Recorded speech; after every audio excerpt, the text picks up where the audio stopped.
Bonjour Saïd Community. Comme indiqué dans la précédente vidéo, dans cette vidéo, nous allons parler de VLAN. C'est quoi le VLAN? Le VLAN, c'est le Virtual Local Area Network et un réseau local virtuel créé à l'intérieur d'un commutateur ou un switch ou entre plusieurs switches. OK?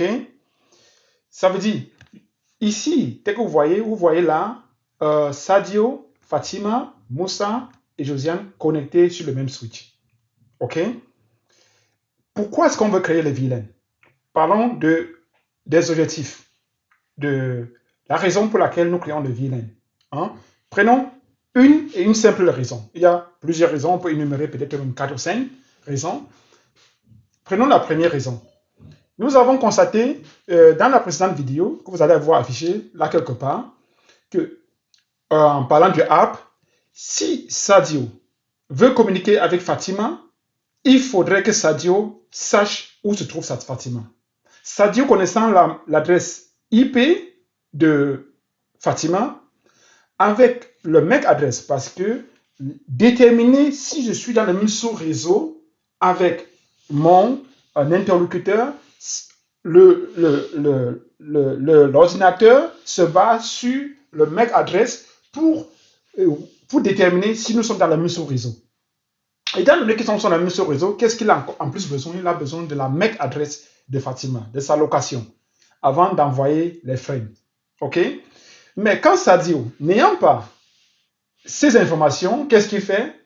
Il va crier haut et fort. C'est ce qu'on appelle le broadcast. Et quand Fatima va recevoir le broadcast, elle va répondre. Mais est-ce que les autres, Moussa et Josiane, qui sont connectés sur le même switch, dans le même VLAN, qui est le default VLAN, VLAN 1, est-ce qu'ils reçoivent les mêmes bruits provenant de Sadio? Oui, effectivement. C'est quoi le VLAN?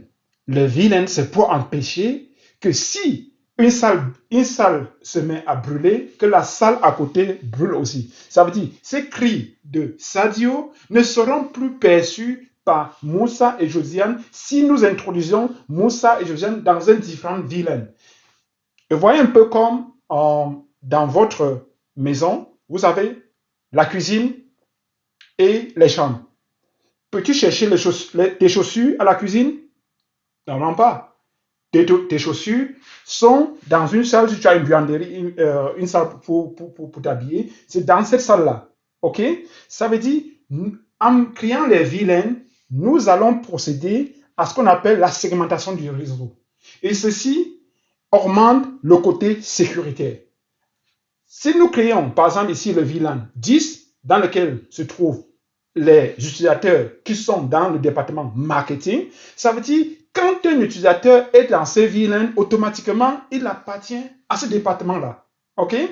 De l'autre côté, nous avons les sales, comment est-ce qu'on appelle ça en français? Le personnel de vente, OK? Le sales, sont dans le VLAN 20. OK? Je ne veux pas aller plus loin dans la technique, dans la pratique ici, dans ce qui seraient les prochaines étapes. Parce que plus tard, par exemple, pour dire ce 10 cours, nous pouvons faire ce qu'on appelle l'authentification. Hein? Si vous êtes configuré avec les modules Extreme Networks, vous avez la base qu'on appelle le NAC, Network Access Control. OK? Avec l'authentification, nous pouvons automatiquement, à partir d'un radio server, renvoyer au switch qu'on appelle le radius attribute, qui automatiquement, après avoir authentifié l'utilisateur, va directement introduire son port configuré automatiquement dans le VLAN 20. Par exemple, si l'authentification est successful, est validée. OK? Chez Cisco, on le fait avec le ISE, ISA. C'est quoi? C'est l'Identity Service Engine. Mais dans cette vidéo, nous voulons juste voir comment on configure ce VLAN, comment introduire des utilisateurs dans des différents VLAN. Et ça se passe très simplement, allons sur le packet tracer. Ici, nous sommes sur le packet tracer. Qu'est-ce que nous allons faire sur le switch? Comment? Let me just laisse-moi juste ouvrir le switch. Le switch n'est pas configuré du tout. Qu'est-ce qu'on a dit? Vous avez remarqué la dernière vidéo, Sadio et Fatima sont dans le VLAN 10. OK? Je mets conf T, je mets VLAN 10. OK? Je donne le nom. Le nom, c'était quoi? C'était marketing. Et je configure le VLAN 20, le nom était sales pour Moussa et Josiane. OK? Si je fais ici, regardez très bien, je fais là, show VLAN. Vous voyez que tous les ports sont encore dans le VLAN 1. Ce VLAN, vous ne pouvez pas l'effacer. OK? C'est un default. Voilà les VLAN que nous venons de créer. Avant, il n'était pas là. OK? Comment associer Sadio et Fatima dans le VLAN 10? OK? Ils sont connectés au port 1 et 2. Donc, quand nous allons finir, vous allez voir le port 1 et 2 ici associés au VLAN 10.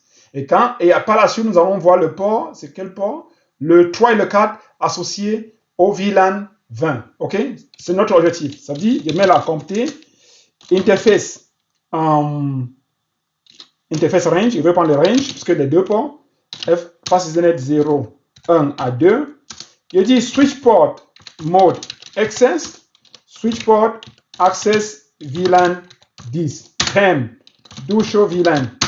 Par exemple, regardez là, les deux sont dans ce VLAN. J'ai utilisé quelle commande? Switch port mode access, ça veut dire, j'ai dit, ce sont les ports d'utilisateur au niveau accès et j'introduis ce port dans le VLAN 10. Ça veut dire, j'introduis ce port dans la chambre 10. C'est comme une chambre que vous avez créée dans une maison. OK?